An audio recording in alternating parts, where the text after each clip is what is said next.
The United Nations says Burma's reforms are under threat from an outbreak of ethnic violence and killings in the west of the country. Officials have confirmed more than 60 people have been killed this week as security forces moved in to break up fighting between local Buddhist and Muslim Rohingya.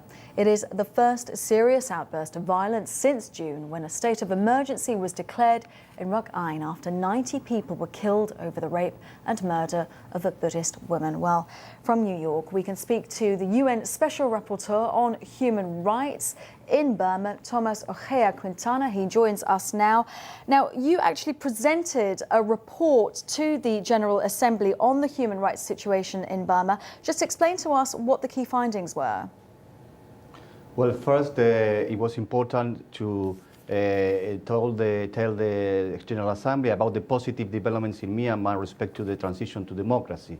But there was a serious concern, and the all member states also expressed serious concern about the situation in northern Rakhine state, where violence has erupted again and is affecting all communities in that region in Myanmar.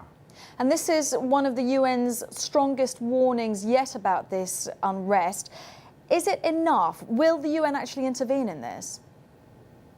Well, now the president of Myanmar has created a commission, which will issue a report in mid-November. This committee has a broad mandate, and we are all waiting for the conclusions, a proposition for solution of the problem. Now, let me tell you this. The violence is affecting both communities in northern Rakhine state, but my assessment is that this is a consequence of the pattern of discrimination against the Rohingyas, who had been there for many, many years. Well, Amnesty International are actually calling for the 1982 citizenship law to be amended because they believe that it's the Rohingyas' stateless condition that is the cause of this problem. Are you in accord with that then? That's important that the citizenship law is amended. This is my call as well. It has been also the call of Madame Aung San Suu Kyi.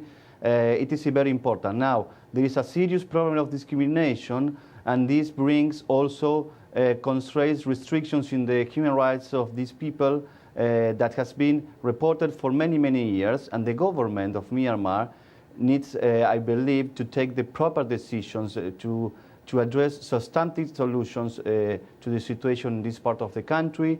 The international community needs to be very focused on that region, because the violence is very, very serious. It's not only more than 60 people dead, but also more than 1,000 houses being burned.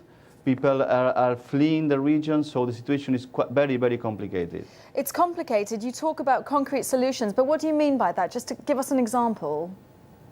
I believe that the government needs to calm down the national sentiment in Myanmar against this Muslim community. We have seen a lot of demonstrations on the streets where people were asking the government to just throw out this community from Myanmar, anti-Rohingya demonstrations, and the government has a responsibility in this regard to calm down, to really take a neutral position in this respect, and to try to protect all people who live in the country, regardless of the ethnic origin. And just briefly, I know it's complicated, but just how deeply will this conflict affect the social fabric of Burma? Well, I've been in northern Rakhine state last August. I visited 2 years ago that part of Myanmar. I anticipated this problem, and the situation is critical in terms of basic human rights, health, food, humanitarian access to humanitarian aid, and the United Nations has to be focused on that situation, because we don't want to see this situation aggravated. Okay, Tomas Ojea Quintana, UN Special Rapporteur on Human Rights in Burma, thank you very much for sharing your thoughts.